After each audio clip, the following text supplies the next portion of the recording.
Chapitre 18, dans lequel Phileas Fogg, Passepartout, Fix, chacun de son côté, va à ses affaires. Pendant les derniers jours de la traversée, le temps fut assez mauvais. Le vent devint très fort. Fixé dans la partie du nord-ouest, il contraria la marche du paquebot. Le Rangoon, trop instable, roula considérablement, et les passagers furent en droit de garder rancune à ces longues lames affadissantes que le vent soulevait du large. Pendant les journées du 3 et du 4 novembre, ce fut une sorte de tempête. La bourrasque battit la mer avec véhémence. Le Rangoon dut mettre à la cape pendant un demi-jour, se maintenant avec 10 tours d'hélice seulement, de manière à biaiser avec les lames. Toutes les voiles avaient été serrées, et c'était encore trop de ces agrès qui sifflaient au milieu des rafales. La vitesse du paquebot, on le conçoit, fut notablement diminuée, et l'on put estimer qu'il arriverait à Hong Kong avec 20 heures de retard sur l'heure réglementaire, et plus même si la tempête ne cessait pas. Phileas Fogg assistait à ce spectacle d'une mer furieuse qui semblait lutter directement contre lui avec son habituelle impassibilité. Son front ne s'assombrit pas un instant, et cependant un retard de 20 heures pouvait compromettre son voyage en lui faisant manquer le départ du paquebot de Yokohama. Mais cet homme sans nerfs ne ressentait ni impatience ni ennui. Il semblait vraiment que cette tempête rentrât dans son programme, qu'elle fût prévue. Mistress Aouda, qui s'entretint avec son compagnon de son contretemps, le trouva aussi calme que par le passé. Fix, lui, ne voyait pas ces choses du même œil. Bien au contraire, cette tempête lui plaisait. Sa satisfaction aurait même été sans bornes si le Rangoon eût été obligé de fuir devant la tourmente. Tous ces retards lui allaient, car ils obligeraient le sieur Fogg à rester quelques jours à Hong Kong. Enfin, le ciel, avec ses rafales et ses bourrasques, entrait dans son jeu. Il était bien un peu malade, mais qu'importe. Il ne comptait pas ses nausées, et quand son corps se tordait sous le mal de mer, son esprit s'ébaudissait d'une immense satisfaction. Quant à Passepartout, on devine dans quelle colère peu dissimulée il passa ce temps d'épreuve. Jusqu'alors tout avait si bien marché. La terre et l'eau semblaient même être à la dévotion de son maître. Steamer et railway lui obéissaient. Le vent et la vapeur s'unissaient pour favoriser son voyage. L'heure des mécomptes avait-elle donc enfin sonné? Passepartout, comme si les 20 000 livres du pari eussent dû sortir de sa bourse, ne vivait plus. Cette tempête l'exaspérait. Cette rafale le mettait en fureur, et il eût volontiers fouetté cette mère désobéissante. Pauvre garçon. Fix lui cacha soigneusement sa satisfaction personnelle, et il fit bien car si Passepartout eût deviné le secret contentement de Fix, Fix eût passé un mauvais quart d'heure. Passepartout, pendant toute la durée de la bourrasque, demeura sur le pont du Rangoon. Il n'aurait pu rester en bas. Il grimpait dans la mâture, il étonnait l'équipage et aidait à tout avec une adresse de singe.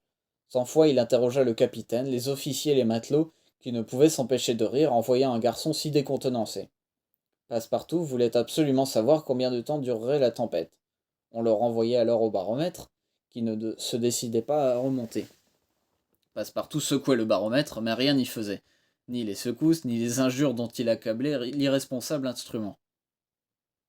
Enfin la tourmente s'apaisa. L'état de la mer se modifia dans la journée du 4 novembre.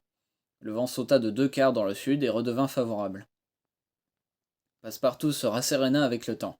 Les huniers et les basses voiles purent être établis, et le Rangoon reprit sa route avec une merveilleuse vitesse. Mais on ne pouvait regagner tout le temps perdu.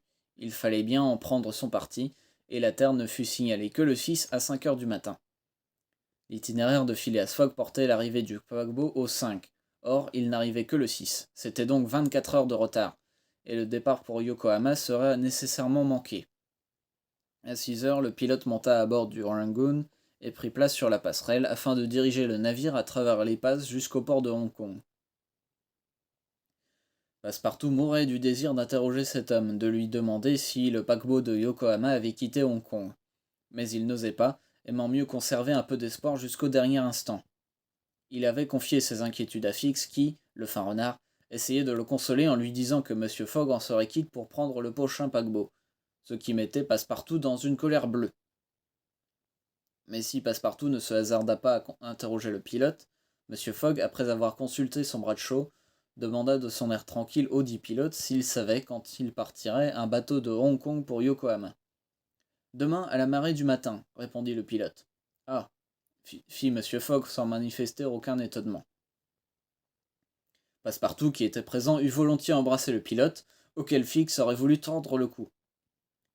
Quel est le nom de ce steamer demanda Mr. Fogg. Le Carnatic, répondit le pilote. N'était-ce pas hier qu'il devait partir? Oui, monsieur, mais on a dû réparer une de ses chaudières, et son départ a été remis à demain. Je vous remercie, répondit Mr. Fogg, qui, de son pas automatique, redescendit dans le salon du Rangoon. Quant à Passepartout, il saisit la main du pilote et l'étreignit vigoureusement en disant « Vous, pilote, vous êtes un brave homme !» Le pilote ne sut jamais sans doute pourquoi ces réponses lui valurent cette amicale expansion. À un coup de sifflet, il remonta sur la passerelle et dirigea le paquebot au milieu de cette flottille de jonques, de tankas, de bateaux pêcheurs, de navires de toutes sortes qui encombraient les pertuis de Hong Kong. À 1 heure, le Rangoon était à quai et les passagers débarquaient. En cette circonstance, le hasard avait singulièrement servi Phileas Fogg, il faut en convenir. Sans cette nécessité de réparer ses chaudières, le Carnatic fut parti à la date du 5 novembre, et les voyageurs pour le Japon auraient dû attendre pendant 8 jours le départ du paquebot suivant. Monsieur Fogg, il est vrai, était en retard de 24 heures, mais ce retard ne pouvait avoir de conséquences fâcheuses pour le reste du voyage. En effet, le steamer qui fait de Yokohama à San Francisco la traversée du Pacifique était en correspondance directe avec le paquebot de Hong Kong, et il ne pouvait partir avant que celui-ci fût arrivé. Évidemment, il y aurait 24 heures de retard à Yokohama, mais pendant les 22 jours que dure la traversée du Pacifique, il serait facile de les regagner. Phileas Fogg se trouvait donc, à 24 heures près, dans les conditions de son programme, 35 jours après avoir quitté Londres. Le Carnatic ne devant partir que le lendemain matin à 5 heures, M. Fogg avait devant lui 16 heures pour s'occuper de ses affaires, c'est-à-dire de celles qui concernaient Mistress Aouda. Au débarquer du bateau, il offrit son vin à la jeune femme et la conduisit vers un palanquin. Il demanda au porteur de lui indiquer un hôtel, et ceux-ci lui désignèrent l'hôtel du club. Le palanquin se mit en route, suivi de Passepartout, et 20 minutes après, il arrivait à destination. Un appartement fut retenu pour la jeune femme, et Phileas Fogg veilla à ce qu'elle ne manquât de rien. Puis il dit à Mistress Aouda qu'il allait immédiatement se mettre à la recherche de ce parent, aux soins duquel il devait la laisser à Hong Kong. En même temps, il donnait à Passepartout l'ordre de demeurer à l'hôtel, jusqu'à son retour, afin que la jeune femme n'y restât pas seule. Le gentleman se fit conduire à la bourse. Là, on connaîtrait immanquablement un personnage tel que l'honorable J.J., qui comptait parmi les plus riches commerçants de la ville.